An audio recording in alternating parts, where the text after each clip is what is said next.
Thank you for coming. I see a similarity between, the typical narcissist you have in your life now, if you're being targeted by them, and the end times, the mark of the beast, and the Antichrist. And that similarity is that a narcissist loves to virtue signal. They love to be very gracious with gifts, with compliments. They love to convince everyone that they love the target, but that the target has issues. But they love the target so much. So they pray for strength as they hear the target for the third time that day complaining about how difficult their life is. But they're not going to give up on the target because it's their child or it's their sibling. And they're going to just dig deep and keep assisting the target because they are all that this person has. And God forbid that I should abandon them and, allow them to suffer through their depression and anxiety alone. So they're always winning people over with gifts, compliments, making sure they always text you on your birthday, making sure they always get you candy on Valentine's Day, and then also always getting ready for the target ever starting to wake up and starting to tell the truth by constantly complaining about how it's so hard, how this target has so many mental health issues, and how this target is so needy, but everyone's gotten so tired of them and turned their backs on them because of all of the needs and the complaining and so on and so forth, except them because they're a saint and they will never give up on the target. So that when the target does complain, it looks like, how dare you complain about this person that is so devoted to you and tolerates your BS and your mental health issues so much. So the comparison with end times, though, and the mark of the beast and the Antichrist is that it's going to be that same way as when the narcissist, like when you go to tell the abusive tactics that the narcissist has been using against you, everyone just looks at you like, no, you've got it all wrong, which is gaslighting. You don't know what you're talking about. This person is a saint. This person loves you so much. This person's the only one that's willing to tolerate you, your BS, your complaining, your anxiety, your depression. They are always there. From what I can tell, this person listens to your sob stories 3 times a day. On average, 3 times a day, sometimes 4. And you're going to then say that this person is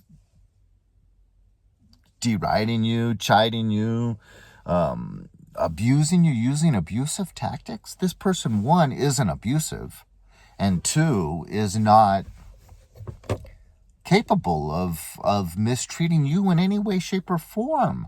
I'm the one that has to counsel them because they're so overwhelmed trying to tolerate you and deal with all of your stuff.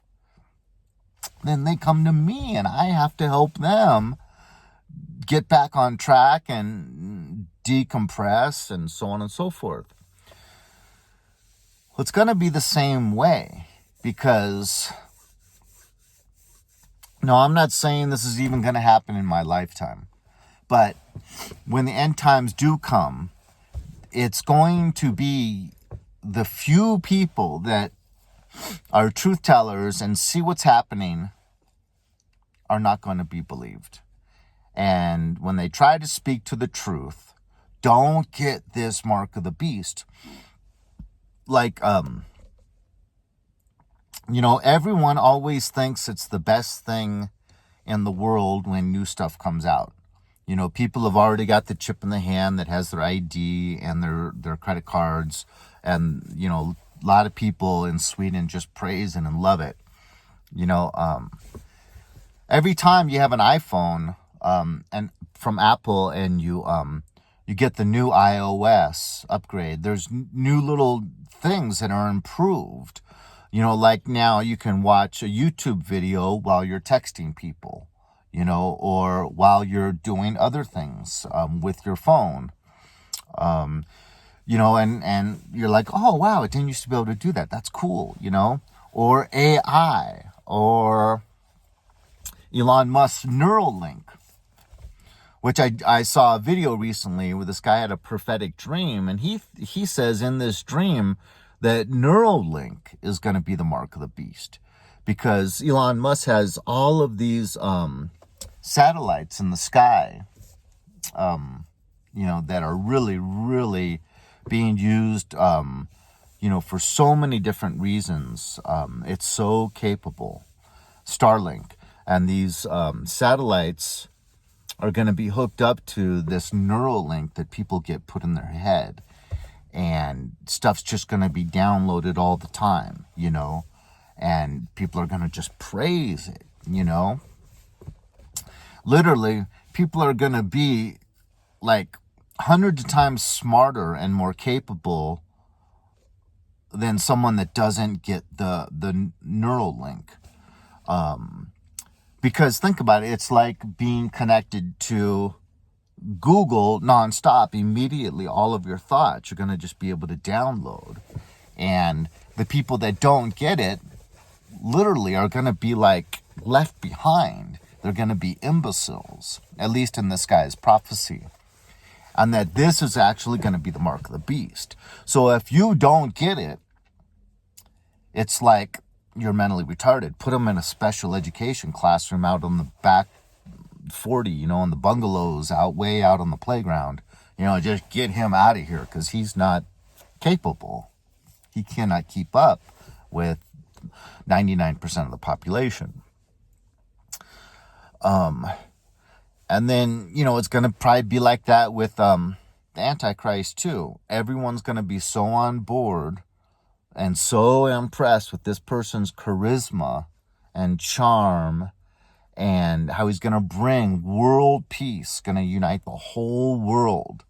And there's going to be this time of just prosperity and peace, all because of this one person. And then you're going to be speaking out against this person? How dare you? You'll literally have pretty much all of your friends and family turn on you and say, this guy is the best thing since sliced bread. We've had great, impressive people, Genghis Khan, Napoleon, Alexander the Great, people that have been able to almost rule the whole civilized world at one time or another. Rome, and you're speaking out against them. So, in a lot of ways, being a scapegoat or a chosen one, or even just someone that's really, really devout and has a strong connection to the Lord, kind of is being prepared for that. Because like I said, all these new little technological advances that keep coming out, even video games, how advanced they are these days, everyone's so impressed with them. And it's kind of preparing us and getting us ready to just keep accepting all the new things. You've got these robots coming out, that are going to have AI, and they're going to be doing, all of our chores in our house. They're going to be probably driving cars, or maybe you won't even need them to drive, going to the grocery store for you, and just, everyone's going to have one, just like we have to have a smartphone. I'm so impressed. I know of 2 individuals, one personally and one just from YouTube, that do not have a smartphone. And it's so impressive that, wow, you've been able to really go against this highway of just everyone being like-minded and everyone driving down this same road together and saying, isn't this the best road ever? We all love this highway, And then there's this one guy that veers off and says, nope, I'm not taking this highway. I'm going to take the by roads, And everyone's going to scorn him and laugh at him. And it's kind of that way. We're all being programmed into always accepting the new thing and always on board with it and always loving it. And I'm not saying this guy's prophecy about Neuralink is true, but it is something that makes you think. It's like, right when I heard about Neuralink, obviously, if you are a believer, you never want to supplement God. You never want to have artificial intelligence implanted within your body, right? We were made by God in his likeness, and we don't need a computer implanted in our brain to become more like the technology that's being created by man and that is actually controlled by humans. No, thank you.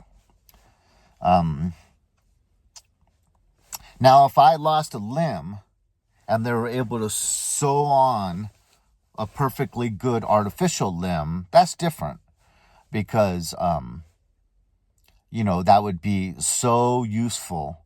As long as no one's got control over that limb, as long as no one from a little computer keyboard can all of a sudden make that limb start hitting me in the face or something, as long as I would have total control over that limb and there's no hyperlink or no way that it could be. Anyways, so, I just saw that similarity and I thought it was worth mentioning, because we, just like everyone's being programmed, always get used to, like when COVID came out and everyone had to just accept totalitarian authority rule, stay inside of your house. You're only allowed to go out, for grocery shopping, and that should only be like once a week. And we've asked all of your neighbors to call and report you if you go out any more than that, and accepting that, and having government tell us we're only allowed to have 6 people over and we can never be more than 6 feet apart. We have to wear a mask, and so on and so forth. It was testing those limits to see in a crisis situation how much would the population tolerate. And also this programming of always accepting the brand new technological advances as great, as something that we should accept without thought. And think about it, people that don't believe in God or don't have a connection to God, they're being programmed, and they're not even really thinking about ulterior motives that might be connected to some of these things. I mean, I could foresee a lot of people getting these girlfriends, boyfriends, husbands, wives that are robots, because it is quite, trying at times to make a marriage work with a human being, yet, or a girlfriend or a boyfriend. Yet, if you have a computer that is programmed totally to connect with you and to be the perfect mate, and never bait you into an argument or never take out the stress of the workday on you just because they're fallible humans, and they're gonna be able to have everything made so that they're able to fulfill all of your needs that a human could have. So basically, I'm referring to sex. but also, comforting you and noticing, even being able to notice stress levels, in your voice, in your tone of speech, or in perspiration, and then be able to soothe you, say soothing and reassuring things, because, just like, it's amazing, dogs can kind of smell your hormones that are emitted in your sweat, and then be able to comfort you. So yeah, just food for thought. We have to be prepared. I'm not saying it's going to happen in my lifetime, but this programming is going on, and we have to be prepared to sometimes be one of these people that will say, no, I'm not getting the new iPhone, because it's listening to everything I say and selling that data, or whatever it might be, to really think about these things and to sometimes be willing to say, no, I'm not going to do that. And then to be able to lose all of your friends and family because you're not on the highway that everyone knows is the best thing since sliced bread. Not being able to say, I will bow down and worship the Antichrist, because he has brought peace and prosperity to all of us for 3.5 years straight. Anyways, God bless. Talk to you later.